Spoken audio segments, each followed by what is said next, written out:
మనం తీసుకున్న ఆహారాన్ని జీర్ణం చేయడంతో పాటు మన శరీరంలో 500కు పైగా పనులను సక్రమంగా నిర్వర్తించడంలో కాలేయం కీలక పాత్ర పోషిస్తుంది.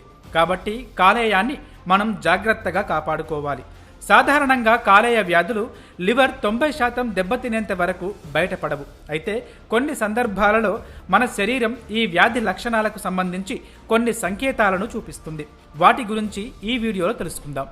ప్రపంచవ్యాప్తంగా కాలేయ వ్యాధులతో సంవత్సరానికి 10 నుంచి 15 లక్షల మంది చనిపోతున్నారు. ఆ మరణాలను నివారించడానికి, వ్యాధి గురించి ప్రజలకు అవగాహన కల్పించడానికి ప్రతి ఏటా ఏప్రిల్ 19న అంతర్జాతీయ కాలేయ దినోత్సవం నిర్వహిస్తున్నారు. అయితే కాలేయ సమస్యలు వచ్చినప్పుడు మన శరీరం కొన్ని సంకేతాలను ఇస్తుంది. కడుపులో అసౌకర్యంగా, వాంతులు అయ్యే పరిస్థితులు పదే పదే వస్తుంటే వెంటనే డాక్టర్ను సంప్రదించాలి. కొన్నిసార్లు మన నోటిని ఎంత పరిశుభ్రంగా ఉంచుకున్నప్పటికీ నోటి నుంచి దుర్వాసన వస్తుంటుంది. కాలేయ సమస్యలు వచ్చినప్పుడు కూడా ఇలా జరిగే అవకాశం ఉంటుంది.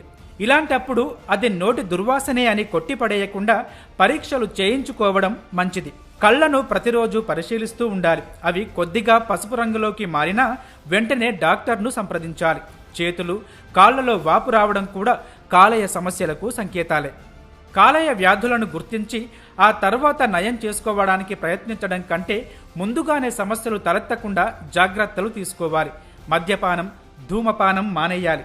పరిమితికి మించి ఆల్కహాల్ను తీసుకుంటే కాలేయం పూర్తిగా పాడయ్యే అవకాశం ఉంటుంది. కొవ్వు పదార్థాలను తీసుకోవడం తగ్గించాలి.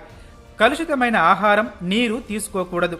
ప్రతిరోజు వాకింగ్, వ్యాయామం వంటివి చేస్తుండాలి. పండ్లు, నానబెట్టిన బాదం, ఎర్రబియ్యం తీసుకోవాలి. తినే ఆహారంలో ముఖ్యంగా ఆకుకూరలు అధిక మోతాదు